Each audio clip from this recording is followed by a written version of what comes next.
Hey, I need a haircut real bad and I need to get out because I'm starting to dissociate again and it's not pretty, you know. But I wanted to come online and talk about the current situation. So I emailed the council and said I've accepted the Section 21, and of course they've said, "Oh, that means you're leaving on purpose." All right. But the main thing is I've accepted the Section 21, and normally what the council advise is that after you get the Section 21, you don't leave until you get an eviction notice. So that gives me at least a couple of months. It's going to take at least a couple of months to get the Section 21. It's going to take until January at the very least to get that done. And then the eviction notice, depending on how fast they want me out, that might take another couple of months. So we could be looking at February, March by the time I'm asked to leave here. Now, I've been told, but you know what? It's weird. When I decide that I want to leave somewhere, that's where I get everybody telling me to stay. It's weird that when I start complaining about my neighbors and I stay in this situation, I always get, "Why don't you leave?" And then as soon as I leave, people want to turn around and tell me, "When are you going to stop running?" I'm going to need all of you to decide exactly what I'm supposed to do here. And then open your mouth. Because at the end of the day, right? First things first. The gang stalkers always want me to be afraid to be homeless. They always want me to be afraid to be homeless or to even be in a home. The main point is that I don't get what I want. So they want to weaponize that against me. Here's why it doesn't work. They're still not getting it. They're still not getting it. Here's why it doesn't work. First thing is, every time I suffer, more people start asking questions. If I am visibly suffering in any way, if I go offline, if I'm suffering or if I'm in pain or if I'm homeless, anything like that, my views jump up. My views jump up, more people are more likely to pay attention to me, all that type of stuff. They're more likely to pay attention to me and pay attention to what the targeting is actually doing. So every single time I'm suffering, more attention is called to targeted individuals. That's A. B, the thing about it is that we all know what happens to homeless people out on the street, especially TIs. I really hope that this person forgives me for mentioning them, and given what they have been through, it's not easy for me to say this. But there was one homeless TI who, whilst they were sleeping in their sleeping bag, they were beaten up by 3 people. There's another TI who has been urinated on. There are homeless people who are not even TIs that have been set ablaze.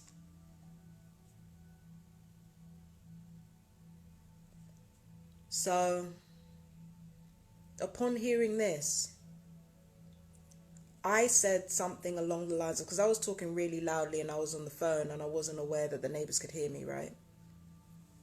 So I said something along the lines of, I wish they would try that with me.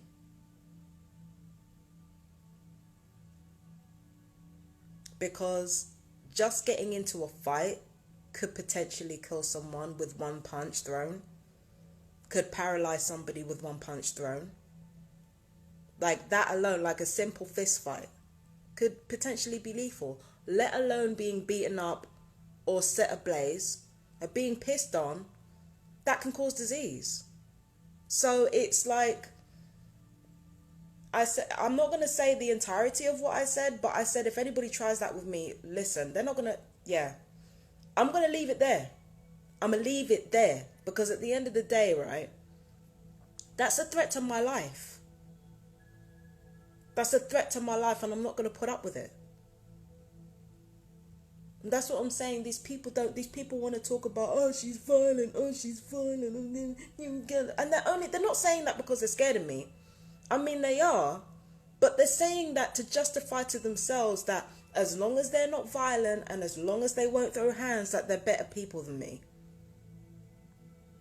Because I'm right about pretty much everything that I've said, so they need something to cling to. But yeah, I don't regret saying it.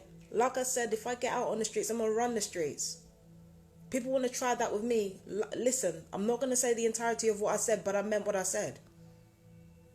If it comes to a choice between me and the people who are attacking me, I'm not going out. They are.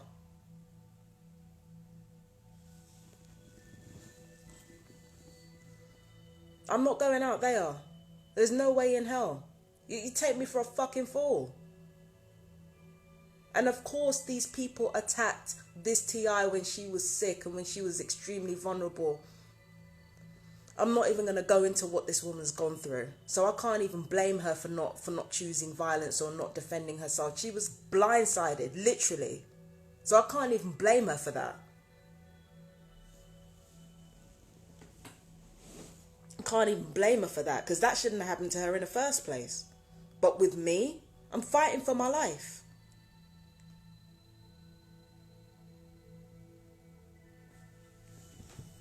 The people always want to treat fights like they're a fucking joke. When I say I'm gonna beat your ass, I don't do it lightly.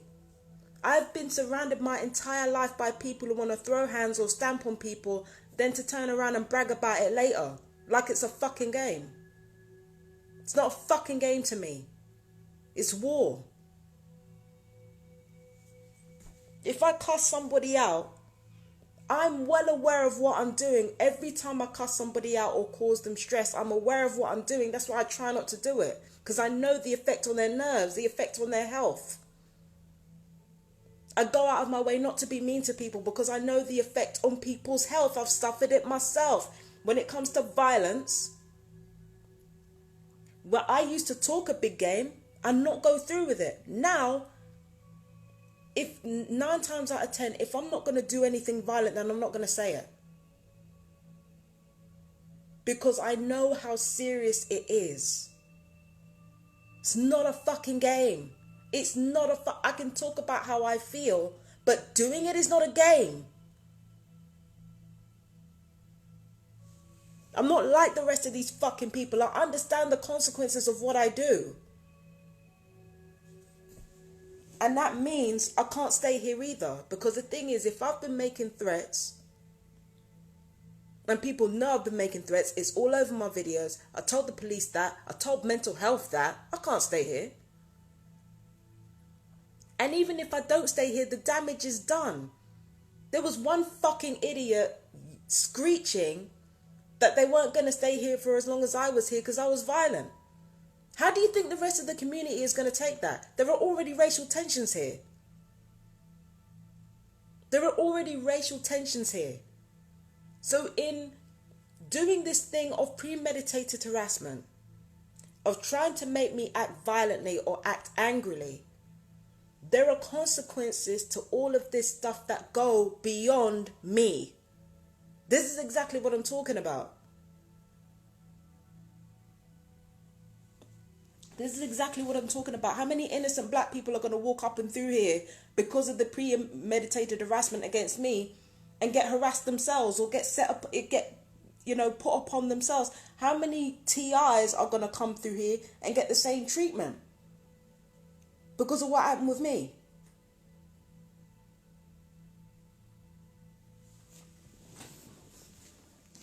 How does that affect other people with mental health issues? I can't even scream in pain that I didn't cause. Do you understand what I'm saying to you?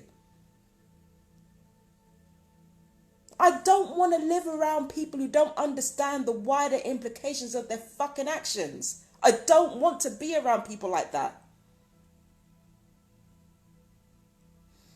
And yet, I continuously find myself among the same type of people because they get pissed off of me not reacting. They go too far and then everybody suffers. Even when I'm not trying to make them suffer.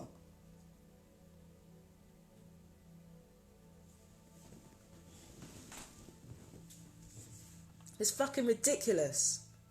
It's fucking ridiculous. And these people are still acting like that. You're not victims. You're fucked up.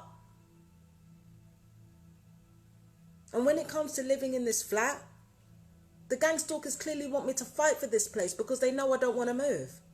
They know I don't want to move. They know I'm tired of moving. They know I don't really want to leave Brighton. They know I don't want to do it. So what they're trying to do is they're trying to make me sweat, make me afraid because they're sweating and they're afraid and they're trying to turn it around. Like I said, let me be homeless and let anybody try that shit with me. I swear to God. Let them try that shit with me. And I mean what I say. I mean what the fuck I say. Like I said before, coming after me, it has consequences that goes way beyond me and way beyond any flat or any community that I live in. It goes way beyond that.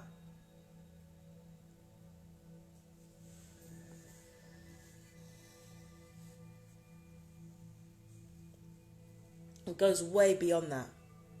Way beyond. And I have to think practically about my abundance and about, you know, what my wealth is doing and all that type of shit. So I have to find a way around this situation because I'm not going to stay here for much longer. So it's like I have to find a way around it. I have to find a way around. I have to find ways around the situation in order to ensure that any business interests, they continue no matter where I am. That's the priority.